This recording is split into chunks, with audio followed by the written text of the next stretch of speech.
In this video we're going to show a little bit around scoring questionnaires after a supplier has replied to requests for information.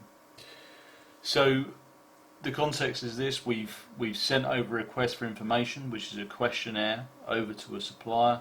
One of the suppliers has come back and answered that questionnaire, and now we can take a look at the answers before we go through and actually score it. So the event that we're going to look at now is event 5, and shortly we'll look at another event that would look at a scored questionnaire for all suppliers. But if I look at this one now, just to take you through the stages that a supplier will go through as part of the request for information process. Once they've been invited, you'll see that they've been invited and awaiting their response. Once they've RSVP'd, you'll see that they are invited and awaiting supplier onboarding.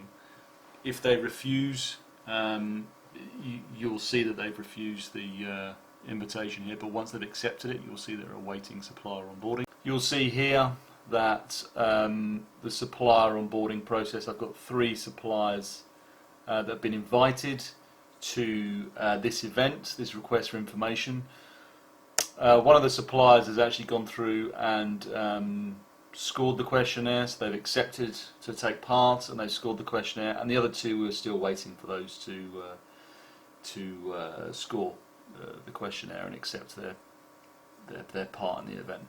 So if I want to have a look at the answers that a supplier has given us for this event, I can just click on the supplier name here, and this will show us the questions and the answers that have been given by the supplier. Now you'll notice here there's a message at the top just alerting me to say that I can't complete this activity yet because the deadline is in 8 days. So one of my suppliers may have come back and already scored this questionnaire, but as long as the others haven't and there's still time left before the deadline, it won't let me go through and score it. You can see the scores itself, so this is automatically scored 10 points, 10 points, 10 points. And I'll show you why that's the case in a moment, but just to show you that the answers have already been submitted here from the supplier, and based on the weighting and the scoring that we defined in our questionnaire, some of the scores have automatically been populated. Now for some scores we can see that there's automatically 10 being put in here, 10 in here, 10 in here. You can see that when someone's uploaded a policy document or a document of any kind, you have to score that manually. I'll only be able to score these questions manually after the deadline has passed, and I'll show you that in the next part of this video. So you can see all the way through where the score's been added automatically. You can see here, is a good example. Here we score 10 points because the answer is yes, here the answer is no, so we score 0 points. And that's how you can automatically score suppliers in Procurement Pal, by setting up the questionnaires accordingly. And we'll just show that as we go back to account management and we look at this questionnaire itself. We can see for these questions that as I go into it, the way we set it up was, if you answer yes, you get 10 points. If you answer no, you get 0 points. And that's why through the questionnaire we can see that some of those questions have automatically scored points, and some of them have automatically scored 0 points.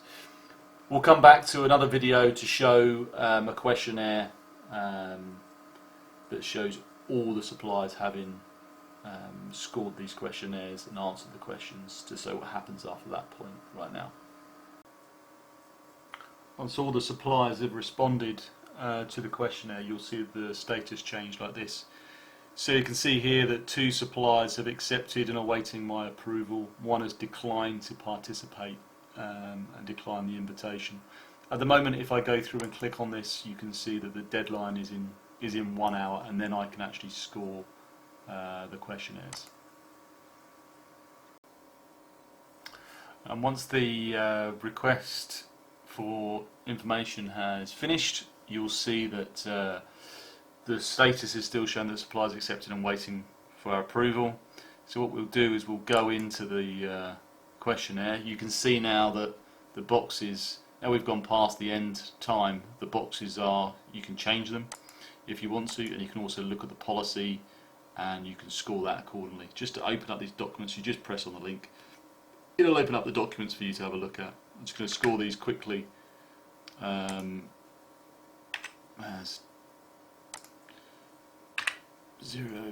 8 and 5 and 0 there. So if you want to fail the supplier entirely, you can tick that box for any particular reason.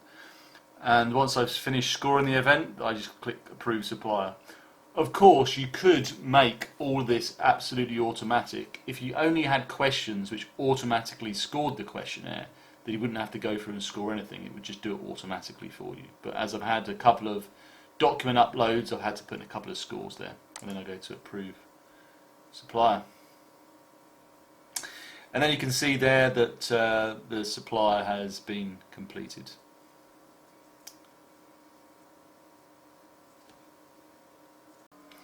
So I've just gone through and done the other supplier and completed that supplier as well by scoring their questionnaire. And there you have the request for information completed. You can see that you've actually got event overview and event report in here as well. So if I actually click on event report, I get a very quick ranking of each supplier and the score that they've actually got from this questionnaire. So very quickly you can see which of your suppliers have scored best on the request for information. Obviously you could have as many suppliers as you like in this, you could ask as many questions as you like, and you could score them how you like. So really it keeps all the information in one centralised location. Everyone is on an equal playing field because they're receiving the same information via the same format, and they're all scored the same way. So there can be no subjective opinion to sway in any favour of any particular supplier. And that's the end of the request for information.